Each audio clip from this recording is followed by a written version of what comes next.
नमस्कार दोस्तों, मेरा नाम है दिव्या। स्वागत है आपका मेरे YouTube चैनल पे।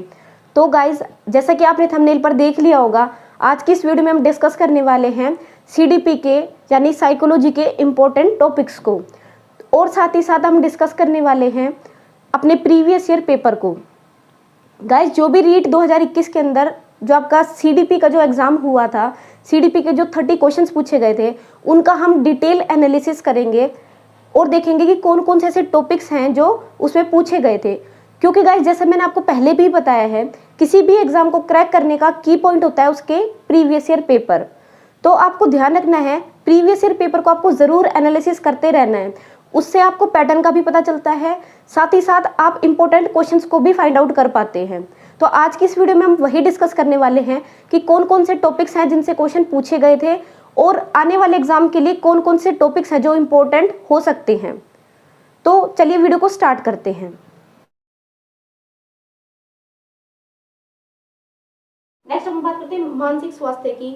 तो गाइस, इसमें 2 टॉपिक बनते हैं। इसमें काफी वाइड कंसेप्ट है, तो आपको सब कुछ नहीं पढ़ना, सिर्फ आपको मानसिक स्वास्थ्य के बारे में थोड़ा सा पढ़ना है। जैसे मानसिक स्वास्थ्य क्या होता है, ठीक है। साथ ही साथ इसमें कुछ प्रॉब्लम्स आती हैं, जैसे हम कह सकते हैं इसमें कुंठा, चिंता, ठीक है, कुंठा, चिंता, ठीक है, दुश्चिंता, कुंठा, चिंता, दुश्चिंता, द्वंद्व, ठीक है। तो इस तरह से आपसे पूछे जाते हैं।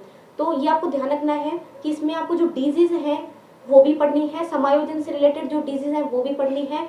मानसिक स्वास्थ्य और समायोजन दोनों एक ही दूसरे से ही रिलेट कर रहे हैं, तो आपको दोनों को अच्छे से पढ़ना है। जैसे मानसिक स्वास्थ्य है वो किसने बताया था, वो जो शब्द है वो सबसे पहले किसने दिया था, तो फैक्चुअल पार्ट है जो आपको पढ़ना जरूरी है, ठीक है। और इसमें जो ये है इम्पोर्टेंट है डेफिशिएंसी, ठीक है, ये मोस्ट इम्पोर्टेंट है। एक क्वेश्चन आपको यहाँ से मिलेगा और एक क्वेश्चन आपको इसमें इसके मैकेनिज्म से मिलेगा, ठीक है, मैकेनिज्म से, यानी कि कौन कौन सी ऐसी युक्तियां हैं जिन्हें लगाकर आप मानसिक स्वास्थ्य को मेंटेन रख पाते हैं, यानी मानसिक स्वास्थ्य को सही रख पाते हैं।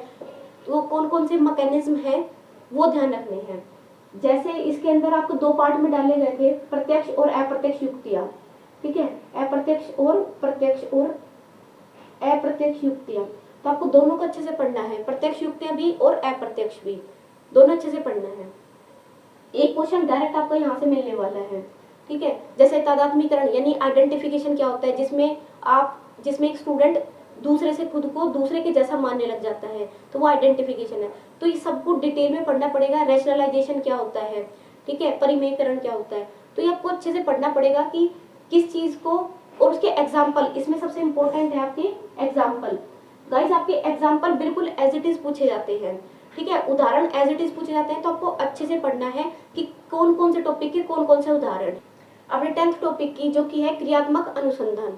गाइस, क्रियात्मक अनुसंधान भी बहुत इंपॉर्टेंट है। एक्शन रिसर्च से हमेशा ही क्वेश्चन आता है। अभी पहले भी इसमें क्वेश्चन आया हुआ था, मतलब क्रियात्मक अनुसंधान जो है शब्द किसने दिया था, तो स्टीफन एम कोरे। तो ऐसे डायरेक्ट फैक्चुअल क्वेश्चन पूछा गया था क्रियात्मक अनुसंधान से। बट इसके अंदर जरूरी नहीं है कि आपको फैक्चुअल क्वेश्चन मिले, आपको ये पूरा ही पढ़ना पड़ेगा। क्रियात्मक अनुसंधान क्या होता है, किस तरह से स्कूलों में अप्लाई किया जाता है, इसके परिणाम क्या निकलते हैं, एक मौलिक अनुसंधान में और क्रियात्मक अनुसंधान में क्या डिफरेंस है, तो बिल्कुल अच्छे से आपको पढ़ना है। दोनों के बीच में डिफरेंसेस जरूर पता होने चाहिए। तो यहाँ पे रटना कुछ नहीं है, इसको आपको समझना ही पड़ेगा। तो आपको ध्यान रखना है, एक क्वेश्चन यहाँ से श्योर है आपका। गाइस, जो भी मैंने टॉपिक बताए हैं ये सब श्योर क्वेश्चंस हैं। अगर आप सिर्फ इन्हें ही तैयार करते हैं तो भी आप आराम से 90 प्लस स्कोर, यानी कि 30 में से आप 25 प्लस आराम से स्कोर कर लेंगे। तो आपको सब कुछ नहीं पढ़ना, क्योंकि इसका सिलेबस है बहुत वाइड है, आपको सब कुछ नहीं पढ़ना है। जो भी टॉपिक्स मैंने बताए हैं ये मोस्ट इंपोर्टेंट टॉपिक्स है, सिर्फ इन्हें ही पढ़ना है। गाइस, आपको ध्यान रखना है, रीट का जो एग्जाम है वो सिर्फ एक एलिजिबिलिटी पेपर है, ठीक है। तो आपको उसमें सब कुछ पढ़ने की जरूरत नहीं है, स्मार्ट स्टडी करनी है, लिमिटेड टॉपिक्स हैं वही पढ़नी है। नेक्स्ट अब हम बात करते हैं व्यक्तिगत विभिन्नता। व्यक्तिगत विभिन्नता के अंदर आपसे इसमें बहुत सारे व्यक्तिगत विभिन्नताओं में बहुत सारे टॉपिक दिए हुए हैं, सब कुछ नहीं पढ़ना, सिर्फ 2 से 3 टॉपिक जरूर पढ़ने हैं। प्रतिभाशाली बालक क्या होते हैं, ठीक है, किसकी कौन सी रेंज होती है, सृजनात्मक बालक क्या होते हैं और मंदबुद्धि बालक क्या होते हैं, ये 3 आपसे जरूर पूछे जाएंगे। इन तीनों को अच्छे से पढ़ना है, ठीक है, तो यहाँ पर आप 3 टॉपिक नोट कर सकते हैं, प्रतिभाशाली यानी गॉड गिफ्टेड और सृजनात्मक यानी क्रिएटिव। तो ये पढ़ने हैं दोनों, साथ में मंद बुद्धि यानी मेंटली रिटायर्ड स्टूडेंट्स के बारे में जरूर पढ़ना है। साथ ही साथ इसमें डायरेक्ट भी क्वेश्चन आता है और ये भी पूछा जाता है कि किस तरह से आप इसे, मतलब इनका उपचार किस तरह से किया जाता है, इनकी उपचारात्मक विधियां कौन कौन सी होती है, तो उन्हें भी आपको अच्छे से पढ़ना होगा। तो ये 3 आपके इंपॉर्टेंट है। बाकी पढ़ने एक बार आप रीडिंग सभी की लगा सकते हैं, तो यहाँ से भी आपको 1 से 2 क्वेश्चन जरूर मिलते हैं। नेक्स्ट हम बात करते हैं अपने लास्ट 12th टॉपिक की, जो कि है प्रश्न पत्र की विशेषताएं। गाइस, जैसे एक अच्छा प्रश्न पत्र क्या होता है, एक अच्छा क्वेश्चन पेपर क्या होता है, तो उसके बारे में आपको अच्छे से पढ़ना पड़ेगा। जैसे इसमें आपको पता है एक अच्छे प्रश्न पत्र की क्या विशेषताएं होती है, जैसे उसमें वस्तुनिष्ठता होनी चाहिए, वैधता होनी चाहिए, विश्वसनीयता होनी चाहिए, ठीक है। तो ये आपको ध्यान रखना है। आपसे क्वेश्चन पूछा गया था कि विश्वसनीयता का आशय क्या होता है, तो यहाँ पर 2 ऑप्शन में बच्चों को बहुत कंफ्यूजन था, प्राप्तांकों की बारंबारता और समरूपता। तो आपको ध्यान रखना है, अगर आपको यहाँ कंफ्यूजन हो रहा है, हिंदी में पढ़ने में यहाँ पर कंफ्यूजन है, तो आपको ध्यान रखना है जो क्वेश्चन आपको हिंदी में समझ नहीं आ रहा, आप उसके एक बार इंग्लिश में ऑप्शन जरूर पढ़े, वहां से आपको एग्जैक्ट पता चल जाएगा। जैसे वहाँ कंटिन्यूटी लिखा हुआ है, एक कंटिन्यूटी है और एक यूनिफॉर्मिटी है, 2 अलग अलग वर्ड है। एक कंटिन्यूटी है, ठीक है, और एक है यूनिफॉर्मिटी। तो आपको दोनों को अच्छे से समझना पड़ेगा कि कंटिन्यूटी का मतलब यानी निरंतरता का मतलब क्या होता है, और यूनिफॉर्मिटी यानी समरूपता, एक जैसे, इसका मतलब क्या होता है, वस्तुनिष्ठता का मतलब क्या होता है, विश्वसनीयता का मतलब क्या होता है। तो इनके मीनिंग पढ़ने पड़ेंगे, मीनिंग समझने पड़ेंगे, और एक अच्छे प्रश्न पत्र की क्या क्या विशेषताएं होती है ये डिटेल से पढ़ना पड़ेगा आपको, ठीक है। तो यहाँ से आपको 1 से 2 क्वेश्चन जरूर मिलते हैं। नेक्स्ट गाइस, अब हम बात करते हैं अपने अगले टॉपिक की, तो वो है हमारा प्रोजेक्टिव टेस्ट। आपको ध्यान रखना है, यहाँ पर प्रोजेक्टिव और नॉन प्रोजेक्टिव दोनों दिए गए हैं, बट आपको इसमें प्रोजेक्टिव को ज़्यादा पढ़ना है, ठीक है। तो प्रोजेक्टिव से ही हमेशा क्वेश्चन बनता है, तो नॉन प्रोजेक्टिव को सिर्फ आप एक बार रीडिंग कर लेंगे और प्रोजेक्टिव को ध्यान से पढ़ना है। परीक्षण जो है वो प्रक्षेपण के अंदर आते हैं, तो उनके नाम पढ़ने हैं, नाम याद रखने हैं आपको, तो आपसे ऐसे डायरेक्ट क्वेश्चन पूछा जाता है। नेक्स्ट अब हम बात करते हैं अपने अगले टॉपिक की, जो कि है गार्डनर का बहुबुद्धि सिद्धांत। गाइस, ये टॉपिक आपके लिए बहुत ज़्यादा इंपॉर्टेंट है। बहुबुद्धि सिद्धांत हमेशा अलग से ही सिलेबस में भी आपको मेंशन किया हुआ है। तो गार्डनर की जो थ्योरी है, गार्डनर का बहुबुद्धि सिद्धांत है, वो आपको अच्छे से पढ़ना है। इसके ऊपर आपको इसको डिटेल से पढ़ने की जरूरत नहीं है, क्योंकि काफ़ी बड़ा है, आपको पढ़ने में कन्फ्यूज़न होगा। तो आपको इसके लिए मैंने एक शॉर्ट ट्रिक वीडियो बना रखी है, जिस तरह से मैंने इसे तैयार किया था, तो इस पर ट्रिक की वीडियो मैंने बना रखी है, आप उसे विजिट कर लें, ठीक है। तो यहाँ पर मैंने जो शॉर्ट ट्रिक वीडियो है वो बना रखी है इसके लिए। नेक्स्ट अब हम बात करते हैं अगले टॉपिक की, जो कि है उपचारात्मक शिक्षण। गाइस, रिमेडियल टीचिंग अभी बहुत रिसेंट एग्जाम में पूछा जाने लगा है, चाहे डीएसएसबी एग्जाम हो, केवी हो, रीट हो, सीटेट हो, सभी में पूछा जाता है।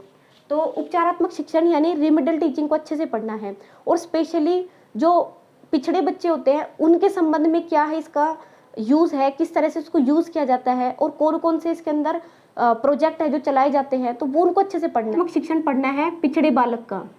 गाइस, इसमें आपको ध्यान रखना है, इसमें आपको सब्जेक्ट वाइज पढ़ना पड़ेगा। जैसे गणित में अगर कोई विद्यार्थी गलती करता है तो उसके लिए किस तरह से उसका उपचार किया जाता है, ठीक है। या अगर उसको एनवायरमेंटल में यानी पर्यावरण में समस्या आती है, पर्यावरण अध्ययन में समस्या आती है, तो उसको किस तरह से कौन कौन सी युक्तियाँ जब हमें यूज़ करनी है, तो आपको जरूर ध्यान रखना है। उपचारात्मक शिक्षण आपको अच्छे से पढ़ना है, ठीक है, डिटेल में पढ़ना पड़ेगा। इसमें फैक्ट नहीं पूछा जाएगा, आपको समझ में आना चाहिए ये, तो ऐसे पैडागोजिकल क्वेश्चन आपका मिलेगा। नेक्स्ट अब हम बात करते हैं अपनी शिक्षण की विधियाँ। गाइस, यहाँ पर 2 पार्ट में आपको इसको डिवाइड कर लेना है। एक होती है आपकी अध्यापक केंद्रित यानी टीचर सेंटर, एक होती है आपकी बाल केंद्रित यानी कि चाइल्ड सेंटर विधियाँ। तो चाइल्ड सेंटर को आपको ज़्यादा फोकस करना है, क्योंकि टीचर सेंटर वाली जो विधियाँ होती है वो कम पूछी जाती है आपसे, ठीक है। अभी जो रिसेंट जो पूछी जाने लगी है वो चाइल्ड सेंटर होती है। जैसे अभी क्वेश्चन आया था, जो खेलकूद विधि जो है वो किस सिद्धांत पर आधारित है, ठीक है, बाल विकास के सिद्धांत पर आधारित है, शारीरिक सिद्धांत पर आधारित है, तो किस सिद्धांत पर आधारित है।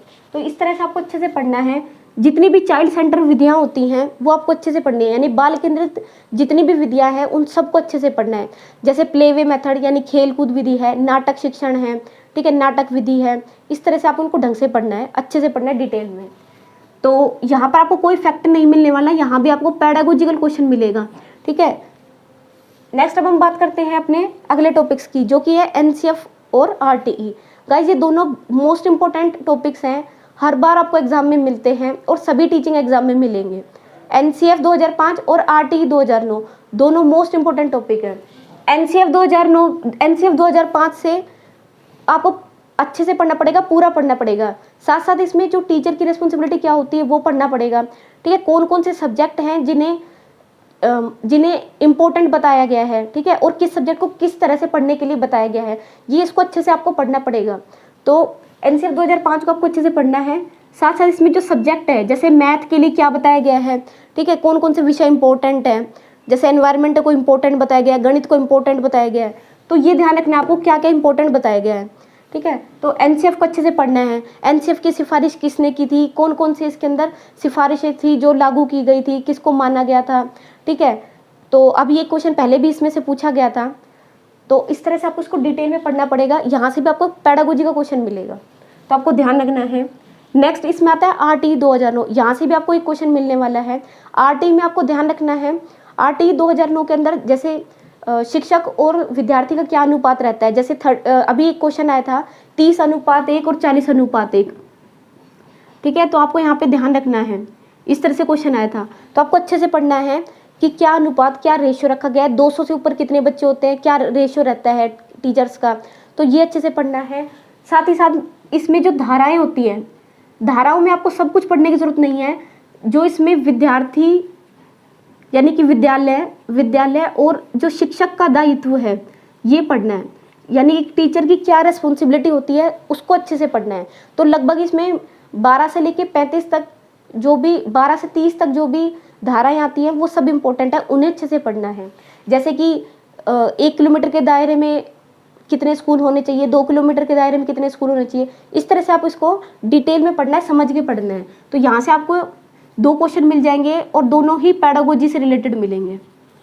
नेक्स्ट अब हम बात करते हैं अगले टॉपिक की, जो कि है मोटिवेशन। तो मोटिवेशन टॉपिक के अंदर आपको डिटेल से पढ़ना पड़ेगा। मोटिवेशन में जो आपके मैस्लो प्रिंसिपल था उसको अच्छे से पढ़ना है। सिद्धांत इसमें एक ही पढ़ना है, मैस्लो प्रिंसिपल, लेकिन इसमें जो अभिप्रेरणा है उसके कारक जरूर पढ़ने हैं। अभिप्रेरणा क्या होता है, ठीक है, अभिप्रेरणा वर्ड कहाँ से आया था, ठीक है, और इसके कौन कौन से फैक्टर हैं जो इसे अभिप्रेरणा मतलब किस तरह से इसमें, जैसे मोटिव है, ठीक है, एक चालक होता है, उद्दीपन होता है, इस तरह से सब कुछ पढ़ना पड़ेगा। आवश्यकताएं होती हैं, तो पूरा अच्छे से डिटेल में पढ़ना है अभिप्रेरणा को। साथ ही साथ इसमें आपको जो कोटेशंस होती हैं, परिभाषाएं, वो भी जरूर ध्यान रखनी है, वहाँ से एक क्वेश्चन आ सकता है। तो अभिप्रेरणा टॉपिक आपको अच्छे से पढ़ना है, एक क्वेश्चन यहाँ से श्योर है, एक क्वेश्चन आएगा। नेक्स्ट है इसमें टर्म्स में आपको सारा कुछ नहीं पढ़ना, सिर्फ 3 से 4 टर्म में जो अच्छे से पढ़नी है। जैसे इसमें कंफ्यूजन क्रिएट करने वाले 3 हैं, उपलब्धि, बुद्धि और व्यक्तित्व। ठीक है, तो आपको यहाँ पे रटना नहीं है, समझना है कि उपलब्धि का मतलब क्या होता है, ठीक है, उसका मीनिंग क्या है, और इस तरह से बुद्धि का क्या मीनिंग होता है, ठीक है, व्यक्तित्व का मतलब क्या होता है, कौन कौन सी चीज़ें इसके अंदर आती हैं, ठीक है, किन किन चीज़ों का मापन किया जाता है, मेजरमेंट किया जाता है, तो ये आपको अच्छे से पढ़ना है। अभी रिसेंटली क्वेश्चन पूछा गया था लास्ट पेपर में, आपका एक क्वेश्चन ज़रूर मिलेगा और इसको अच्छे से पढ़ना है, बहुत इंपॉर्टेंट है ये टॉपिक। नेक्स्ट है यहाँ पर सीसीई और इवैल्यूएशन। अगला जो टॉपिक है सीसीई और इवैल्यूएशन। गाइस सीसीई आपको कंप्लीट ही पढ़ना पड़ेगा, जैसे सीसीई, क्योंकि सीसीई के अंदर सबसे ज़्यादा इंपॉर्टेंट सीसीई है, ठीक है, तो वो पढ़ना ही पड़ेगा।